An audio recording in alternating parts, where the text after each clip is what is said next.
Coming up in just a moment in our newscast, but we're going to begin this half hour with the 17-year-old girl who is raising and sleeping with a baby tiger in her bedroom. It's a cub that now weighs almost 100 pounds, and Matt Gutman has more. You're on this tiger beat for us. Yeah, Robin, and this tiger is one that will weigh about 500 pounds when he becomes a full adult. This girl, Felicia, has taken care of him since he was a tiny cub. She's given him milk, and yes, Robin, she is sharing her bed with one of the most dangerous animals in the world.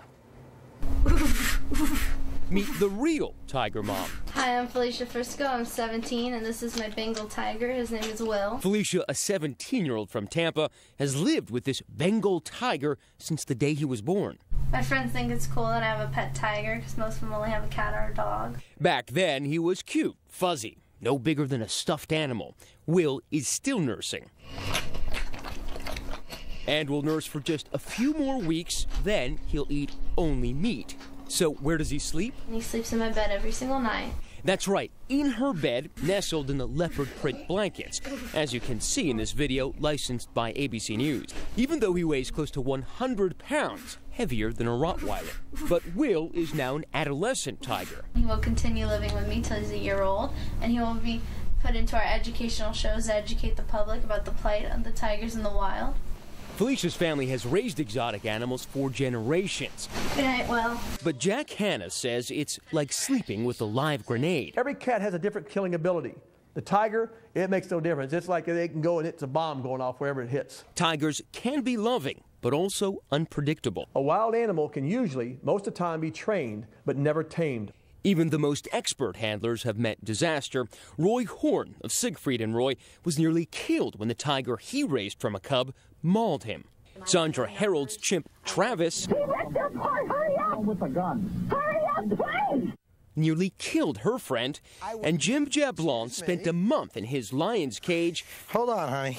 Just to prove that lions don't make good pets. One of the reasons Hannah says pooches make better bedfellows. No brass here, you can see he's something else. He looks like a big old rug. And those dogs are a lot cheaper, too. It costs hundreds of thousands of dollars a year to care for such an exotic animal. One of the reasons that so many are abandoned, and a major reason that folks like Jack Hanna, Robin, are lobbying to push for more legislation to make obtaining these animals a lot harder to get. They are expensive. Matt, great having you here in the studio with us. Thank you so much. And joining us now is Dr. Bhagavan Antal. He is the founder of T.I.G.E.R.S, the Institute of Greatly Endangered and Rare Species. And I know you have some cats around you right now, Doc? Yeah, about 67 tigers live here at our preserve in Myrtle Beach, South Carolina. These tigers are trained animals that work with us. There's one going to walk up here and say hi to me now. This is Amar. Amar here is about a 5-year-old big tiger child.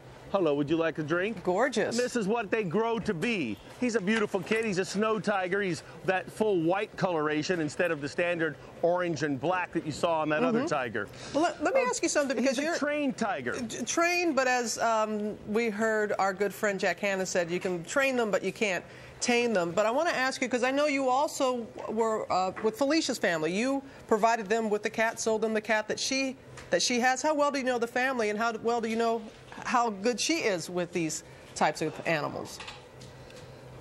I know the family over time. I know that they're 9th-generation circus performers that have raised and worked with animals. That tiger did not come from us. It was born at their facility from their own animals, which aren't our animals. There's no connection between the bloodline of the two different animals, but they are professional trainers that live their whole life with these animals, and that gives them the opportunity to have an understanding of the psyche of these animals and how to care for them. She may have that young cub in her room and be taking care of him and raising him, but her mother and father, who are full-time professional animal trainers, also live there with her and have many other tigers right outside the door that are part of their living. It's something that they do 24/7, which is entirely different than saying that you have a tiger for a pet. A tiger for a pet is a much more complicated thing. A tiger for a pet doesn't work out. It's that you'd have to have thousands of hours to work with an animal to create the bond that we would have with a guy like Amar here. This opportunity to be like this with a person requires a lifetime's work and understanding, tens of thousands of hours.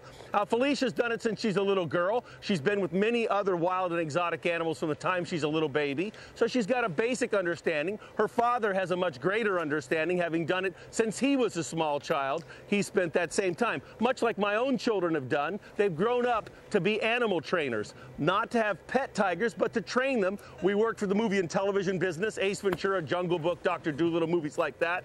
And we do live shows like we do at Jungle Island in Miami every day. We have animals out there where we interact with them. And there is a big difference having one as a pet and being a professional as you are. I realize that wholeheartedly. But you know, as we saw in Matt Gutman's piece, there have been times Siegfried and Roy, he too raised from a cub, the tiger that went on to attack him. That sometimes they just don't know their own strength. And we think of this 17-year-old girl. How can you say it's safe?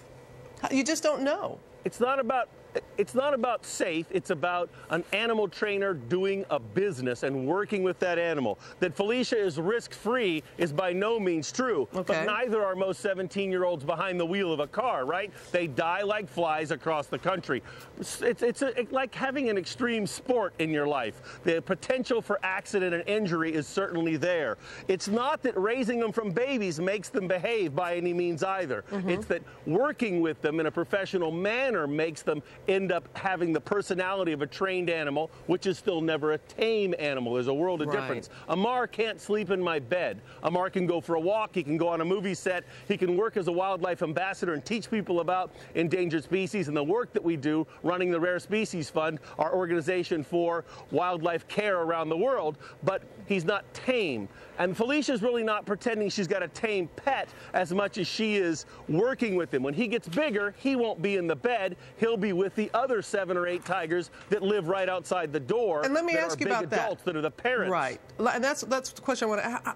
I know that your heart is in the right place and the work that you're doing. And how fair, though, is it to these animals where they're born to be in the wild, and to tame them, which I know you're saying you're training them, not taming them, but you are in essence making them like a pet.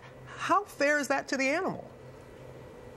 Well, fair becomes highly subjective, right? It's all about these animals being working wildlife ambassadors, raising for us hundreds of thousands of dollars that goes back into wildlife projects around the world to save them and many other endangered species. The public gets to know animals, loves them, and puts money towards what they understand. If you didn't have them out where people could see them, it would be different. I believe this tiger has 100 times better life than a tiger locked in a cage. New sights, sounds, and smells that he experiences by going out and seeing new things give him a much greater life than he could ever experience in a cage.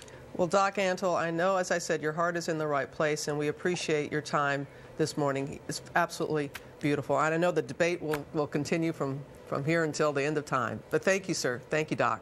Be well. Thank you. Have a great day. You too.